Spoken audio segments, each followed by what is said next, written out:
ভারতের কাশ্মীরের পেহেলগামের ঘটনাকে ইস্যু করে মোদী সরকার নিজের দেশের জনগণের বিরুদ্ধেই যুদ্ধ শুরু করেছে। খবরে বলা হচ্ছে একের পর এক বাড়ি ধ্বংস, গুড়িয়ে দেওয়া হচ্ছে এবং এই প্রেক্ষিতে সরকারকে সতর্ক করছে কাশ্মীরের দলগুলো, রাজনৈতিক দলগুলো সরকারকে সতর্ক করছে যে আরও আতঙ্কগ্রস্ত করে কাশ্মীরের মানুষকে বিচ্ছিন্ন করার এই প্রচেষ্টা, এটা পরিণাম ভালো হবে না। একের পর এক সন্দেহভাজন সন্ত্রাসীর বাড়ি ধ্বংস করা নিয়ে জম্মু কাশ্মীর প্রশাসনকে সতর্ক করল সব রাজনৈতিক দল। প্রায় সবাই বলছেন এমন কিছু করা ঠিক নয় যা মানুষকে নতুনভাবে বিচ্ছিন্ন করে তোলে। উপত্যকার রাজনৈতিক দলের নেতারা বলছেন জঙ্গিদের বিরুদ্ধে লড়াই অবশ্যই জারি রাখতে হবে, কিন্তু ভুল পদক্ষেপ ঠিক না, তাতে হিতে বিপরীত হবে। পেহেলগামে পর্যটকদের উপর নৃশংস আক্রমণে ২৬ জনের মৃত্যুর পর জম্মু কাশ্মীর প্রশাসন উপত্যকা জুড়ে জঙ্গি সন্ধান শুরু করেছে। এই অভিযানে ইতিমধ্যে বিভিন্ন স্থানে সন্দেহভাজন সন্ত্রাসীদের ডজন খানেক ঘরবাড়ি গুড়িয়ে দেওয়া হয়েছে। বাড়ি ভাঙার কাজে ব্যবহার হচ্ছে সেই বুলডোজার। যেখানে যেখানে বিজেপি শাসিত রাজ্য, সেখানে মুসলমানদের ঘরবাড়ি বুলডোজার দিয়ে ভাঙা হচ্ছে। সেই বুলডোজার এখন চলে আসছে জম্মু কাশ্মীরে। কোথাও নিয়ন্ত্রিত বিস্ফোরণও ঘটানো হচ্ছে।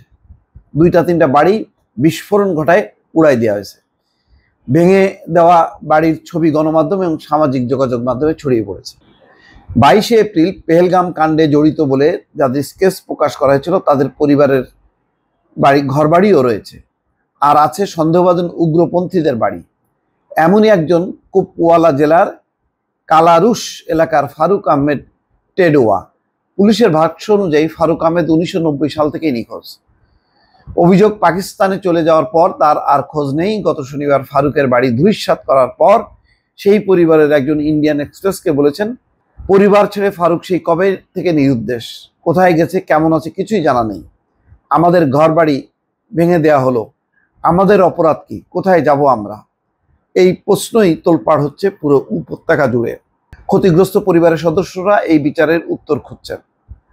মুখ্যমন্ত্রী ওমর আবদুল্লাহ গণমাধ্যমকে এই প্রশ্ন তুলে বলেছেন পেহেলগামের ঘটনার পর অবশ্যই সন্ত্রাসবাদের বিরুদ্ধে নির্ণায়ক লড়াই চালাতে হবে, মূলে আঘাত আনতে হবে, কিন্তু তা করতে গিয়ে যেন ভুল পদক্ষেপ না হয়। মুখ্যমন্ত্রী আরও বলেন মনে রাখতে হবে নিরীহ নিরাপরাধ মানুষদের হত্যার প্রতিবাদী উপত্যকার সব মানুষ সন্ত্রাসবাদের বিরুদ্ধে একজোট হয়ে রাস্তায় নেমেছে, প্রতিবাদী হয়েছে, নিহত ব্যক্তিদের প্রতি সমবেদনা জানিয়েছে। সেই আচরণ স্বতঃস্ফূর্ত। এই সমর্থনকে কাজে লাগানো প্রয়োজন। দেখতে হবে কোনো ভুল পদক্ষেপ যেন করা না হয়, নিরাপরাধ কাশ্মীরিদের যেন ক্ষতিগ্রস্ত হতে না হয়।